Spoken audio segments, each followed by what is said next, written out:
Chapter 14, Adding Bulk, Not Fat. Some of your clients will want to have bigger muscles, a stronger body.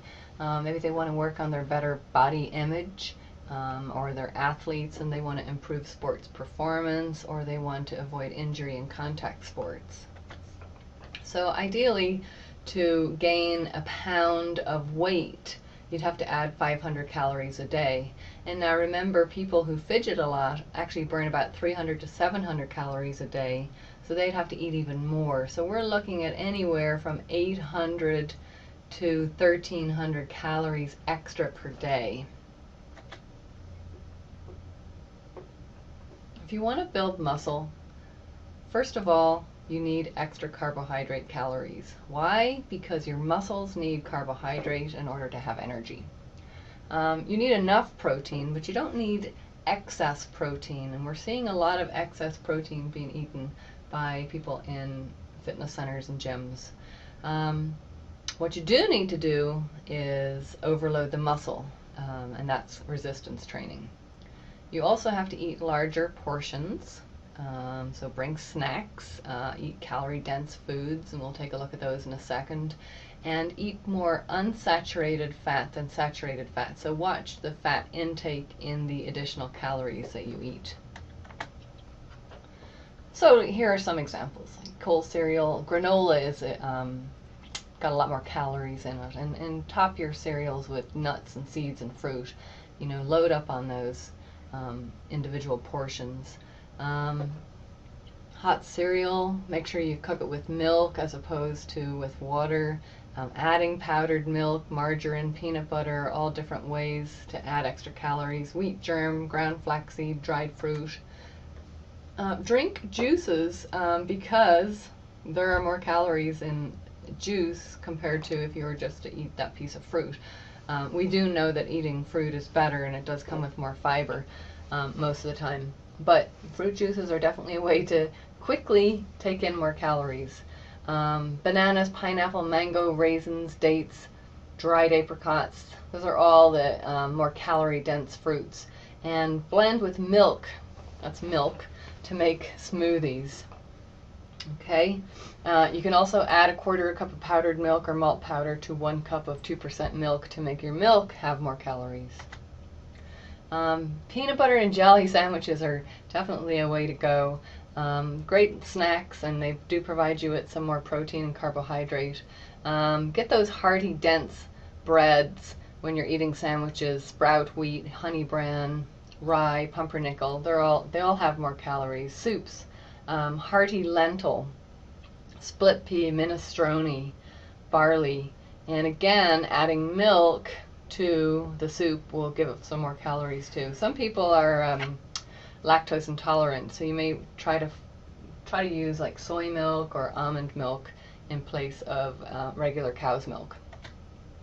With your meats, beef, pork, and lamb do have more calories than chicken or fish, and more fat too, but the type of fat that they have is saturated fat, so you want to think about, and you want to take that risk. Saute your meats in olive oil or canola oil. Those are healthy oils, and they are good for the heart, so it's good to include those and cook with them. Wine sauces also will come with more calories, and breadcrumb toppings. Some of your clients may ask about some of the weight gainer drinks out there. They give you about an extra 500 calories a serving, so it's very easy to get some more calories and start that weight gain process. However, you will pay for them, so you decide if you want to spend that extra money. There's really no advantage over real food. They contain protein, carbohydrates, vitamins, and minerals, and some of the supplements that they have in them are not well regulated, so make sure you read that food label carefully. And of course, make sure it tastes good. Most things that have protein added have this kind of a chalky aftertaste, so you may decide you just don't like it and you want to just boost your calories by eating more food. So here are the guidelines if you want to gain weight. First of all, how much protein and how much carbohydrate do you need? A 150-pound person is about 63 kilograms. So you can use either calculation. So 1.5 to 1.7 grams per kilogram, or 0.7 to 0.8 grams per pound. So, you know, if you take a look at that calculation, where did I put that?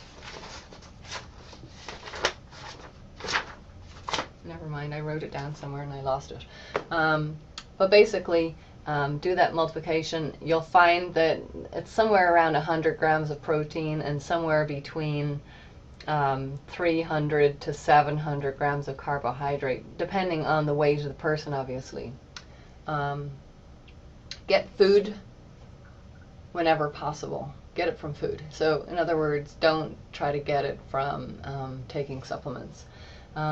Some other factors that will be involved in whether or not you're going to gain weight are your genetics. So take a look at your family. If you've got a skinny family, you probably will have a harder time gaining weight, but that doesn't mean it's impossible. How hard you train when you're in the weight room, how heavy are you lifting, when you're eating. If you're eating every 4 hours at least and you are providing yourself with enough calories, you should be okay there. And then the ability to consume additional calories. Some people just simply have a hard time eating more food. They're full and they're done. They don't want to eat anymore. So those are some of the factors to consider. When should you eat? Before your workout, make sure you have a snack that contains carbohydrate and protein. The protein before workout will basically assimilate in the body and be used post-workout anyway. It's not going to help the actual workout. It's the carbohydrate that will help the workout. Immediately after your workout, you want a carbohydrate snack to replenish the glycogen supplies in the muscle. And at that point, you also need to make sure you are getting protein. So if the protein that you had before the workout hasn't taken effect yet, at least that will later. And you know, you got like a 45-minute window to get that protein in, and really from research that I've read, you have a good 20-minute window for getting the carbohydrate in. So you really, as soon as you're done with your workout, you want to think about what you're going to be eating, and don't wait for your next whole meal. Eat frequently throughout the day, at least every 4 hours. Set a timer if that seems to be a problem for you. I know a lot of people that just simply forget to eat, believe it or not. Do you know how many calories that you're taking in, or does your client know how many calories they're taking in? That's a great way to start. And then you can kind of take a look at the individual serving sizes, and the quickest fix to increasing your calories is simply to double your serving size at each meal. Again, here's the calculations for increasing your maintenance calories. So let's say you normally need 2,500 calories. You're going to be increasing that by 20%. Again, 3 to 5 grams per pound of carbohydrate and 0.7 to I had said earlier 0.8 grams up to 0.9 grams per pound of protein. So again, we're looking at somewhere between 100 and 120 grams of protein. You're looking at about 300 to 700 grams of carbohydrate there. Patience is key. It takes a long time to gain muscle weight. So you can check your body fat to make sure you're not adding too much body fat before your muscles really developing. Some people will just start eating simply too much food, and they'll gain more fat than they wanted. So keep an eye on that body fat percentage. 3 pounds per month for untrained men. Okay, that's about what you can expect to gain in muscle. And that will taper off. So that first month for sure, you can hope to gain about 3 pounds. Trained athletes already have their muscle developed, and if they're looking for more muscle development, it's obviously going to take longer. So it's unlikely you're going to see 3 pounds of muscle gain in a month, naturally anyway.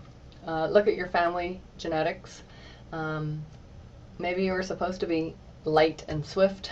Maybe you were supposed to be a long distance runner, who knows, but your muscle type will definitely play into that.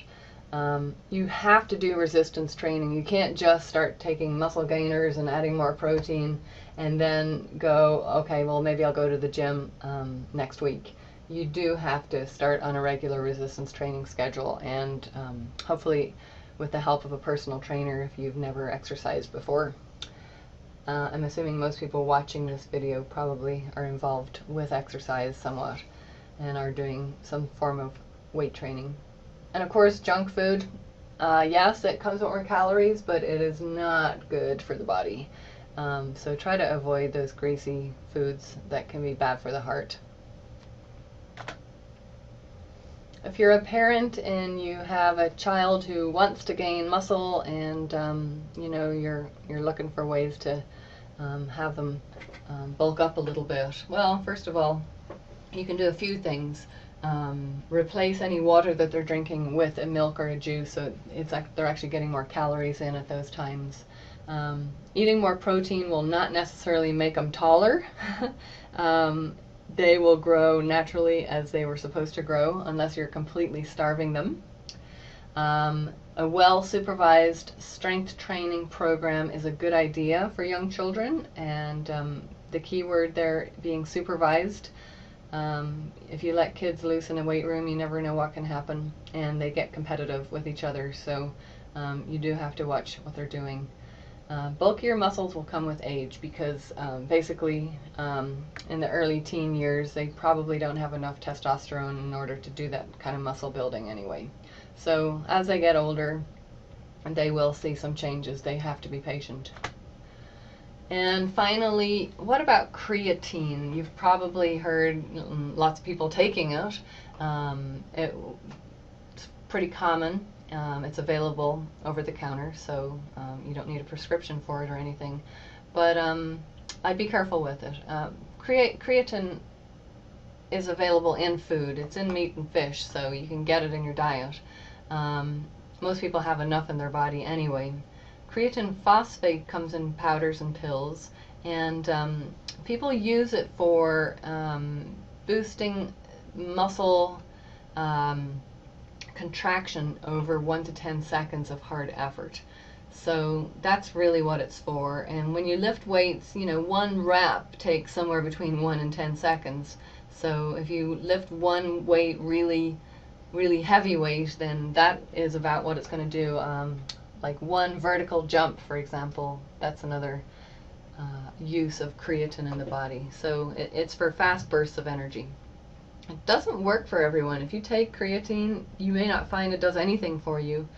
Some people will benefit from if they don't have enough already in their body. The weight gain most people see is water weight. So as soon as you stop taking it, what you believe is a benefit from the supplement will go away. And the other problem is we do see people under the age of 18 using it, and it hasn't been tested in that age category. So we don't know what it's doing to young children. I wouldn't recommend it. I also see the placebo effect going on, where people take a supplement that they believe is being helpful, and then they go into the weight room and they lift heavier than they probably normally would have because they believe that the supplement is making them stronger, and they may end up getting injured if that's the case. So some considerations. There are no shortcuts to an excellent performance, and we know we have to work hard and try not to find the shortcuts. They usually come with bad side effects. So that's it for today. I hope you enjoyed that slideshow and got some ideas that you can use with your clients.